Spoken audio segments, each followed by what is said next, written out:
All right. Hi, everyone. Go.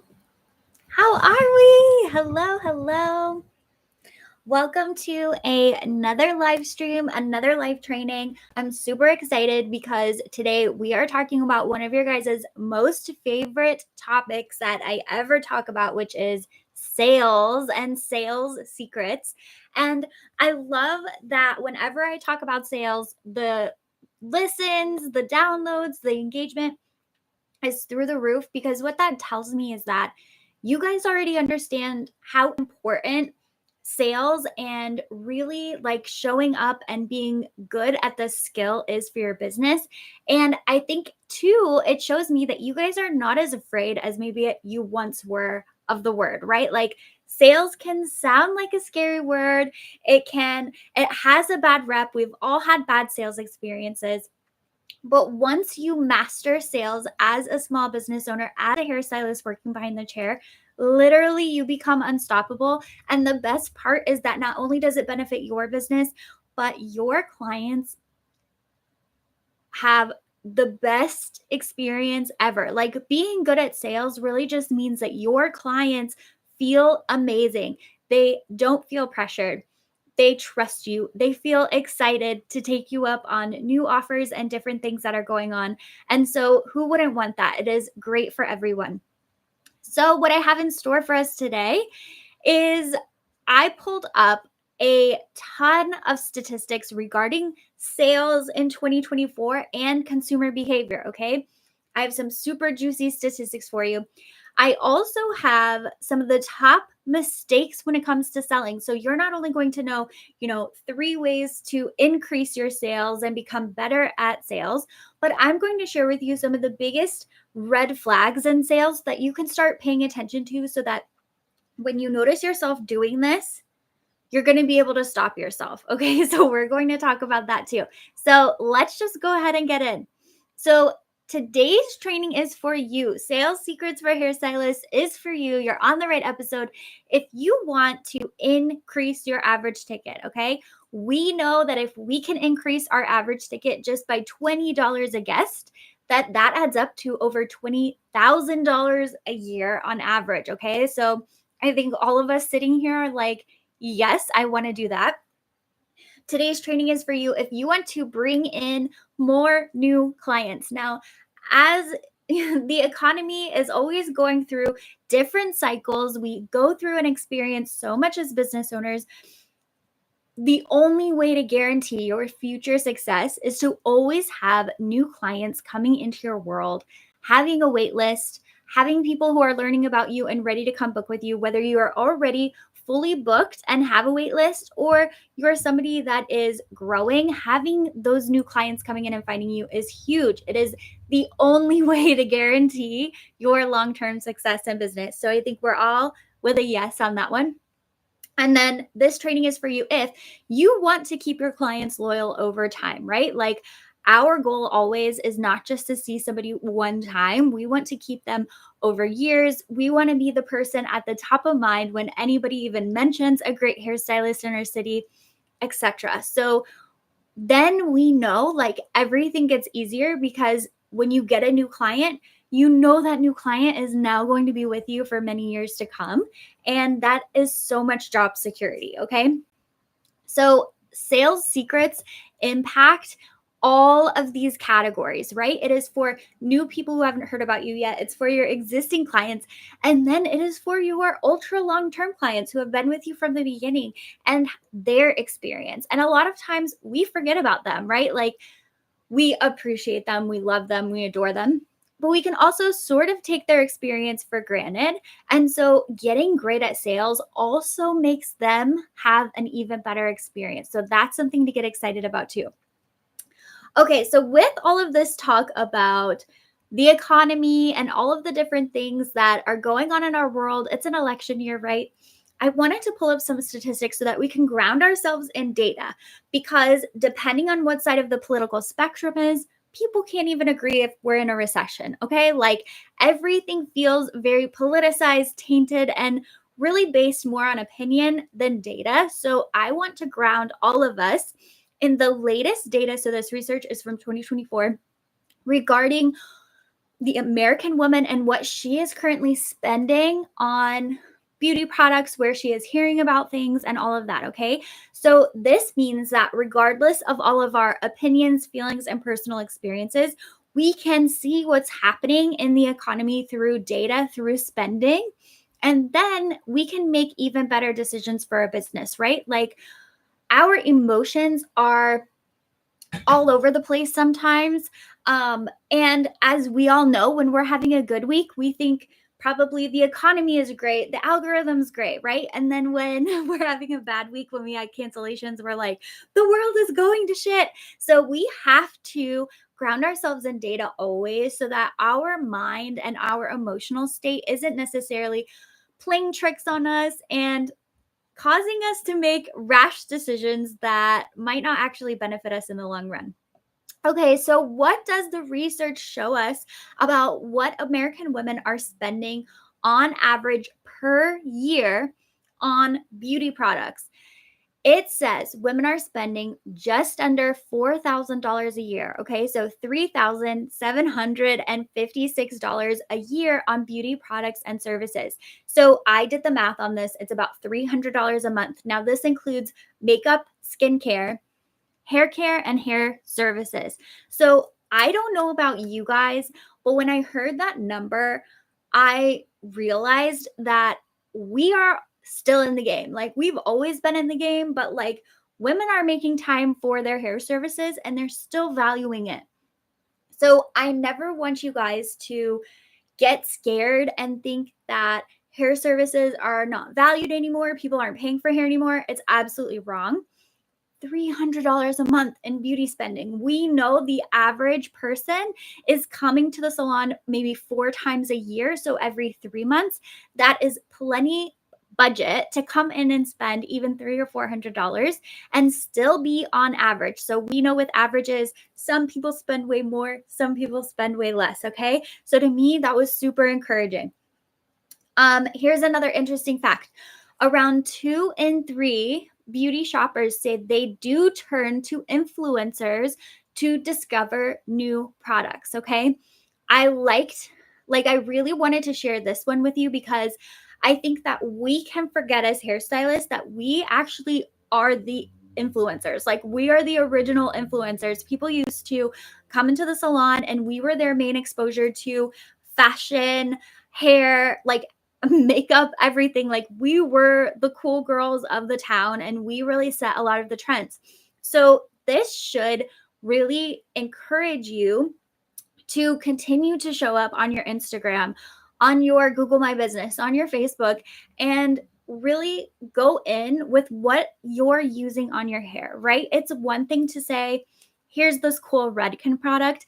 And it's another thing to say, look, my hair is stronger, smoother, shinier because I have been using this Redken product. And we want to do this with integrity and authenticity. I always say, whatever products you're selling in your suite or in your salon, you definitely need to be using.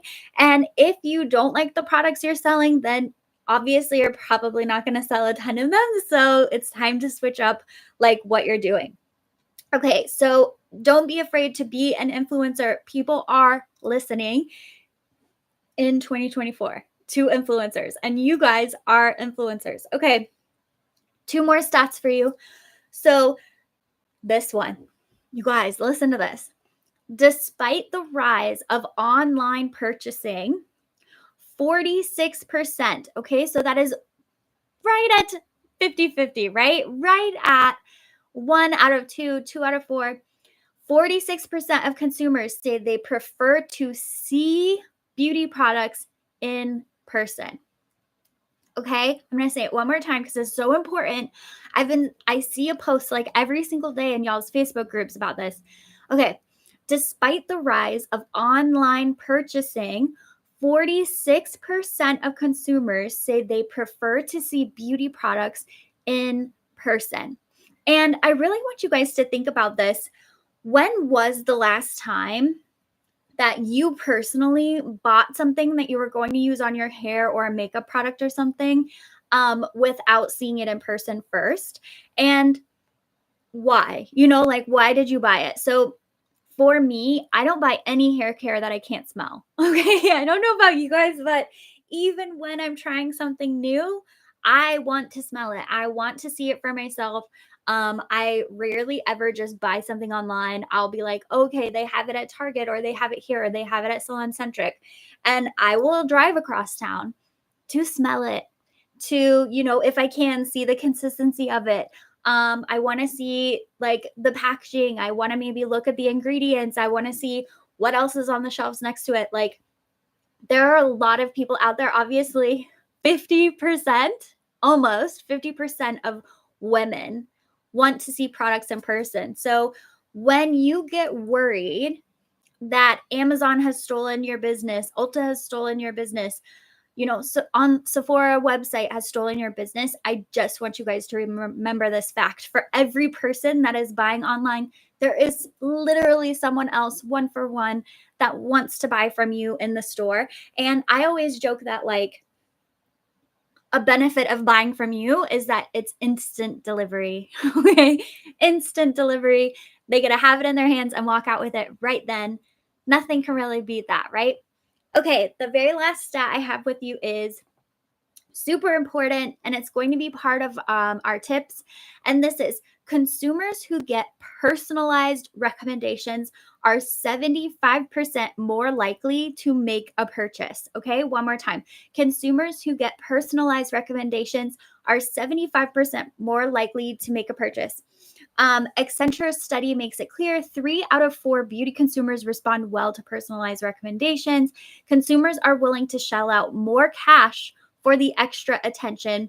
As another study by Forrester points out, they found that 78% of consumers will gladly pay more for a personalized shopping experience. Okay. This is huge and such a good reminder because let's go back to talking about online shopping, right? You might look online and you can find the product that you sell in your studio and it's cheaper.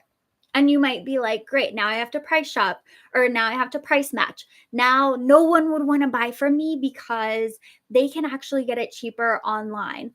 I want you guys to hear this loud and clear that when people understand it's a personalized custom recommendation, they are willing to not only like they're way more likely to actually follow through and buy the product, the service, but they will pay more for it because it has been hand selected for them. Okay, hand selected for them. Now, when the algorithm first came out, we saw this in terms of algorithm designed custom recommendations for skincare, for hair care, right? You go online, you fill out a form, it tells you what your hair needs, and then it ships you something like with your name on it. And they try to tell you it's like a unique formula just for you. When we match this enthusiasm, this verbiage, and we make it clear in our appointments that that's what we're doing, because I know that's what you guys are doing. Like, that's what we do behind the chairs. Everything's personal, everything's customized.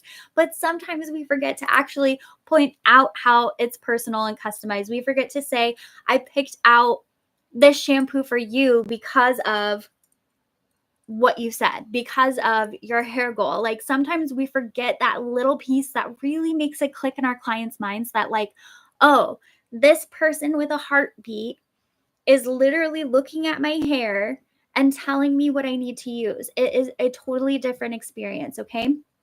So I loved those stats. I hope that those stats have you totally fired up for this, summer, for this winter, and just have grounded you back in the reality of the power that we have as hairstylists, the importance that we have as hairstylists in our communities. So now let's really start relating this into sales, okay? So sales is really, in my opinion, it's like an exchange of energy, right? And honestly, everything is sales, from where you want to go to dinner that night to trying to get your best friend to understand how rude the cashier at the grocery store was. I don't know. But like everything is us trying to sell our opinion and our perspective to everyone else. So when we're intentional about this, we have so much power to build trust when we are not intentional about it, we either don't do anything, right? We end up like totally pulling back because we don't want somebody to feel uncomfortable. We don't want them to feel like we're being greedy or anything like that. So we just stop ourselves and we actually sabotage our sales, like our actual money coming in, what we get paid, everything. And really, we are sabotaging our clients' experiences. We all understand that even at McDonald's, they're going to offer you something extra. Even at like Marshalls, the checkout is tons of extra things to add to your cart at the end. It is just how the world works now. And I feel like people expect it now because it is so normal. So let's talk about the top mistakes when it comes to sales behind the chair. And what I want you guys to do when you hear these is some of you might be like, oh, yeah. And then your brain might click off. I want you to just sit with me. And then a step beyond that, I want you to really think about how this could apply to your business right now, right? I say this all the time at the end of these episodes, but learning is one thing. I am sure some of you have listened to every training that's ever been done by me, by the other amazing educators in the industry. You probably know everything, but you struggle to actually implement it and take action on it. And so what happens is we can know everything and then still be poor, still be broke, still not be where we want to be. Like, I want you guys to be knowledgeable and successful. So learning is one step, but applying it to our business and taking action is the most important part. Okay. So the top mistakes we make as hairstylists when it comes to sales, number one is going to be we make it confusing. Okay. We make it confusing. So this is, I mean, this can account for everything, but one of my biggest, like my most favorite tests for if something is confusing or not in your business, whether it's your marketing, how to book with you, your checkout process, how to rebook their next appointment with you, how to, talk about retail with you, is that if you can't say it without a tongue twister, or if you can't say it in an easy sentence, there's no way your client can understand it. Okay. If it's hard to explain, it is hard to understand. Okay. So when you think about, on the flip side of this, what we want to do is we want to simplify everything. So when we think about onboarding, for example, how do you want clients to book with you who find you on Instagram? If you can't say that in a simple sentence, it is currently too complicated. So the more simple you can make every process in your business that involves your client, the better. I also want you guys to really think about the checkout experience. So a checkout experience can be something that we don't think about often, but that actually becomes a super uncomfortable, frustrating part of the client's experience. It can take too long. It can be awkward. By the end of an appointment, especially if it's a long appointment, they're really ready to get out the door. So the best thing that you can do is simplify it, have everything already set up, already have their next appointment book, already have their products rang in, so that when it's time to go, it's like swiping the card and leaving. Like, if you can simplify these processes in your business, your clients are going to be more loyal. They're going to want to spend more, and it's just going to feel all around more convenient. And convenience, when it's simple, is what sells. Okay. So we don't want confusing. We don't want bulky, long processes. Okay. So the second mistake is not focusing on the solution. Okay, so we're not focusing on the solution. So I want you guys to really think about this. And I have this example, but this could apply in a couple of different ways too.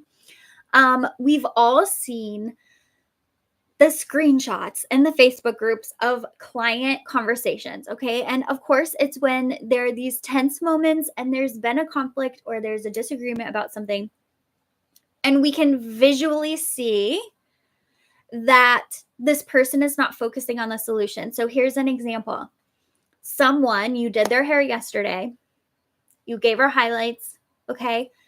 She messages you today and she says, hey, I want to come back in. They're just looking too bright. I'm not feeling comfortable.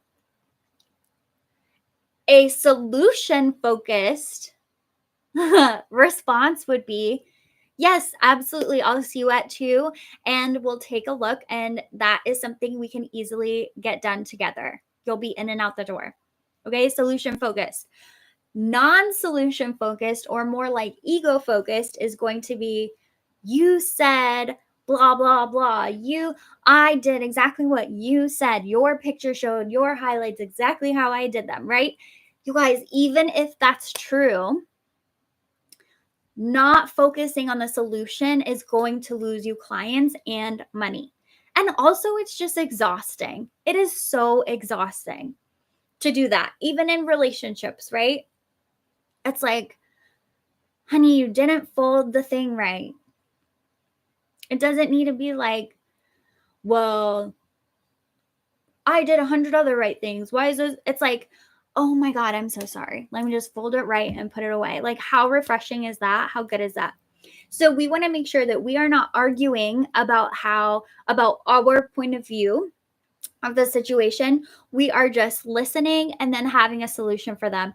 This saves time, it saves energy and emotion, and keeps your clients happy. And unless it's a huge deal, like a huge redo that you're having to do, like, we know 9 out of 10 times a redo is a toner, right? It is a 20-minute like toner. And then if we want to do a blowout to be nice, like, we know a lot of times it's a very simple fix. So focus on the solutions versus trying to prove your point. Okay, and the last mistake that hairstylists are making with sales is we are talking more than we listen. Okay, now we are experts. So, like, you do have a lot of great information to share, and I'm not discounting that at all. But I want you guys to think about, even back to those text messages that people share in the groups, and it's the client and it's them. And like, so often what I see is the client puts like 1 or 2 words, and then the stylist is writing giant blocks of text back to them. Okay. This is not like, that is a perfect visual representation of talking more than we're listening. If somebody texts you 2 words, you need to ask a question or respond with 2 words. And like, that's it. We should not be talking more than we are listening to our clients.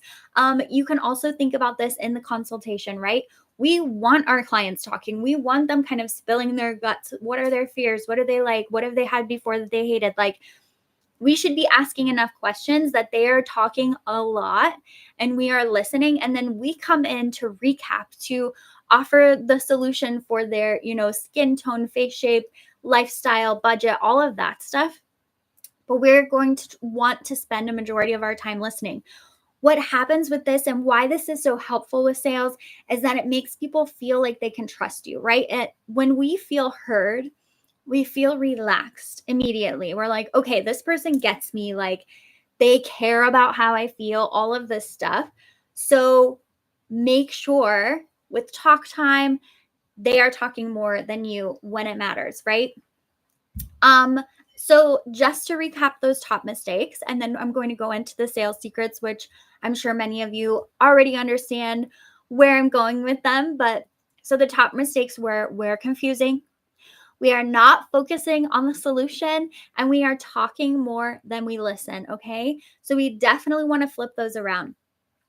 So then I have 3 sales secrets for you. So if you guys can master these 3 sales secrets and you can avoid those 3 mistakes, you are going to be set up so strong.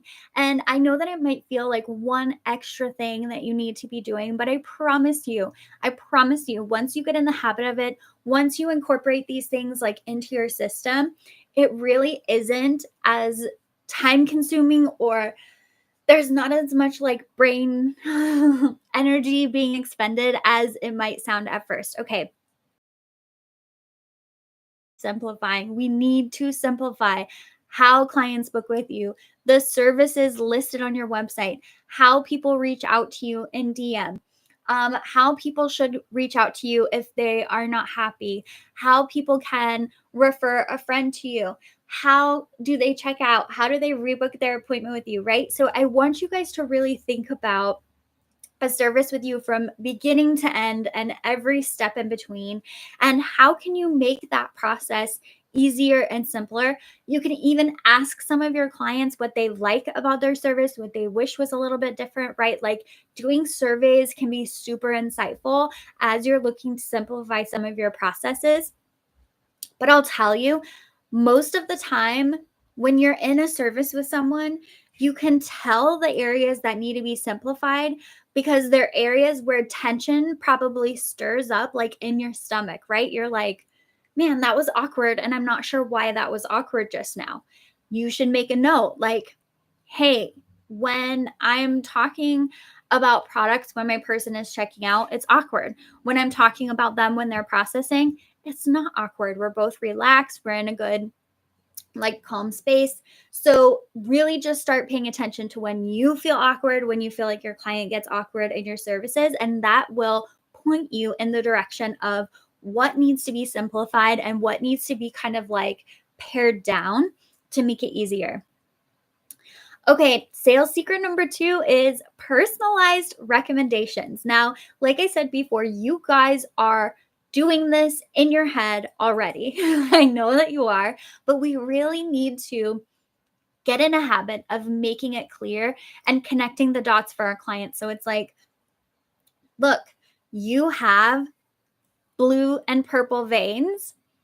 We have to keep your blonde a cooler tone, especially around your face, or it's just going to wash you out. So that's why I picked out like this specific shade. And I want to go more in this direction versus the gold in the picture that you showed me. That makes her eyes pop because she has this coloring. This is going to make your eyes pop because you have this coloring, right? It's maybe one extra sentence or one extra explanation, but it's really going to help a lot, you know? Um, I don't want to give you a short fringe because the widest point of your face is right at your temple. So if we cut your hair here, you are going to feel like your face is ultra wide. And I know that you like it better when you feel like your face is more narrow. So let's leave your fringe at your lip line. This is going to give you still something to play with, some like interest around your face without widening out your face where it's already the most wide. What do you think about that? If somebody talked to me like that, I'll tell you, I would do anything that they I would do anything that they said because they're actually taking the time to look at me, and beyond that, they are really being thoughtful about what they're doing. Everyone's biggest fear about going to the salon is getting something that is not going to flatter them. So we need to get comfortable in making our recommendations truly based on this client and showing them that we are. Same thing with product recommendations and everything like that, right? You said you're dealing with this, so this is exactly what you need. It's going to feel amazing. And by the way, it smells super dreamy. So it's like they're immediately connecting the dots of why you hand selected that for them. I even like saying I hand selected these products for you. It makes such a big difference. Okay, and then sales secret number 3, we need to shift our mindset that questions about price, questions about services, questions about products are someone wanting to say yes, okay? So, a lot of times we can see questions or objections as somebody trying to say no to us, as somebody trying to push us away or poke holes in our ideas and in our recommendations. But in a business setting, if somebody didn't want to do it, they would just say no or they would ghost you, right? They would say something like, okay, yeah, maybe next time, and then they wouldn't do it. If someone is taking the time to ask questions about what you're recommending, ask questions about these products, about a service, about whatever, I want you to not see that as an attack or a challenge, but instead as someone wanting to say yes to you. We have to get confident in answering questions without being defensive and really just tackling them head on. If you know that some people Don't think professional products are worth it. Or if you know that somebody thinks that all hairstylists overcharge for everything, you can just get that out of the way at the front end and talk about it yourself, right? It's like a lot of stylists would charge, this, and this, but I include it in my service because blah, blah, blah. Or a lot of people don't think professional products don't work for them. That's because they're using the wrong stuff. They're buying it offline. They're trusting an influencer who hasn't seen their hair. I'm going to hand select some things for you today, right? You're immediately going to be calling out the elephant in the room, but also showing them like your point of difference. So take common questions, take objections, take these things as a positive signal that this person trusts you and wants to keep working with you. Again, if people aren't interested, they're going to ignore it, blow it off, or just leave and not come back. So any kind of communication is a signal that they are wanting to work with you. So we need to just take that as a great opportunity to connect deeper with them on whatever the topic is that they're wanting to know more about. Okay, so I'll just recap the sales secrets: simplify, personalized recommendations, and seeing questions or objections as moving you closer to a yes, right? We don't want to be defensive. We want to welcome them. We want to show up for them. So I hope that this has been insightful. I gathered a lot of data for you guys. And really, I love talking about sales because it is such a fundamental part of being in business, and it's something that really gets a bad rep. So I'm so grateful to you that you took the time today to listen and to learn. Now it's time for the most important part, which is really seeing how this can apply to your business, to your processes, and then actually taking action and steps to put this into place in your business. Thank you guys so much for listening. Share with a friend, rate and review, and I will see you all next week. Bye.